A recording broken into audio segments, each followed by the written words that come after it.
Bonjour à tous, on se retrouve aujourd'hui pour une analyse technique au niveau du Chiliz. Nous sommes le mercredi 12 janvier. Comme vous pouvez constater au niveau de mon graphique, on n'a aucun volume à l'heure actuelle au niveau du Chiliz et peut-être une légère divergence haussière. Ici on a le MACD qui monte et ici une cassure de ce plus bas, donc qui pourrait confirmer mais vraiment une légère divergence au niveau MACD. Un RSI qui est en train de remonter et qui nous dessine même des W. Un spread dans le négatif depuis début décembre, comme quasiment toutes les altcoins aujourd'hui. Et pas grand chose au niveau de mes autres indicateurs. Mais regardez, chose importante aujourd'hui, j'ai déjà tracé ce support sur les volumes qu'on est déjà venu tester plusieurs fois. On est déjà dessus depuis début septembre, on pourrait même dire depuis le mois de juillet quand on a eu cet élan haussier.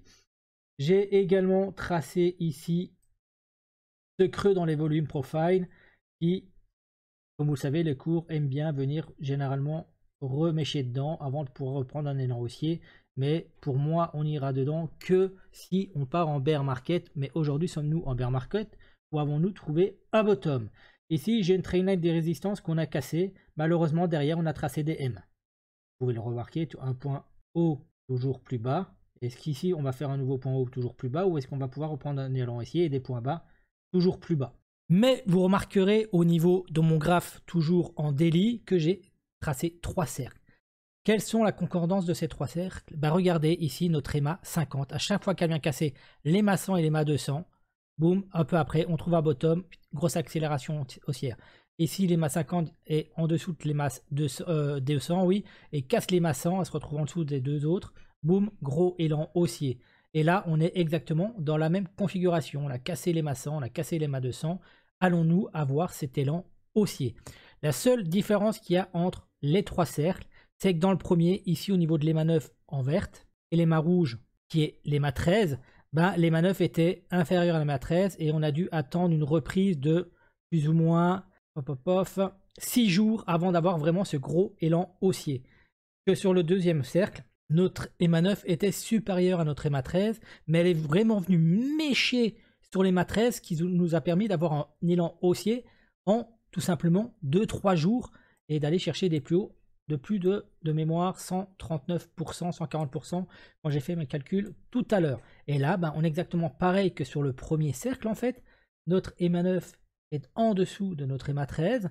On a la même concordance au niveau des 3 autres moyennes mobiles. Donc est-ce que d'ici début de semaine prochaine, voire mercredi de la semaine prochaine, on va avoir ce fameux élan haussier au niveau du Chiliz, ce qui nous permettrait d'avoir cassé cette trendline de résistance et de repartir très fort à la hausse. Donc voilà, pour moi, on a un possible bottom sur le Chiliz aujourd'hui. Maintenant, niveau weekly, chose importante, on est en train de travailler nos supports sur les volumes que je vous ai montré tout à l'heure. On a notre EMA 100 qui est relié à notre creux dans les volumes profile. Donc est-ce qu'on va venir casser beaucoup plus bas pour chercher des liquidations aussi? C'est une possibilité. On a toujours notre EMA 9 qui est toujours plongeante par rapport à notre EMA 13, donc toujours pas de retournement de situation de tendance, en tout cas au niveau weekly. Et on est en train de travailler notre support qui vient de devenir résistance, donc j'aimerais bien avoir une assez grosse poussée pour revenir casser très fortement cette trendline qui vient de devenir une trendline de résistance. Vous pourrez remarquer aussi, au niveau des volumes que nous n'avons aucun volume encore pour le moment au niveau du Chiliz, même en weekly. Nous revoici maintenant sur mon graphe en daily. Comme vous pourrez le constater, j'ai tracé ma zone de rechargement. On est parfaitement dans notre zone de rechargement, voire même dans le bas, notre zone de rechargement au niveau des 0,786.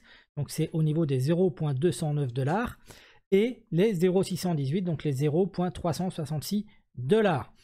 Est-ce qu'aujourd'hui, pour vous, la zone est une zone à rentrer? C'est à vous de vous faire votre décision. Moi, personnellement, je suis rentré ici. Maintenant, j'attendrai pour re-rentrer dedans une cassure de cette trendline de résistance et pourquoi pas avoir un W qui se dessine ici. Hop, et rentrer. Il n'est pas terrible, mais voilà. Et rentrer sur la validation de mon W sur une autre partie qui est consacrée au niveau du Chiliz. Maintenant, pour mes zones de sortie, je sors toujours.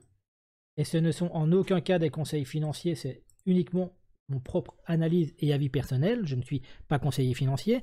Je sors 50% de mon paquet d'investissement au 1,618, donc les 1,67. 30% au 2,618, donc les 2,61. 10% au 3,68, donc les 3,55. Et les 10% restants au niveau des 4,236. Est-ce qu'on ira jusque-là? Je ne le sais pas. Je vous propose aussi de toujours sortir un peu en dessous des chiffres que je vous ai indiqués. Pourquoi? Parce que ce serait bête qu'on vienne faire une grosse mèche, mais qu'on ne vienne pas jusqu'au bout. Donc on vient de faire quelque chose comme ça.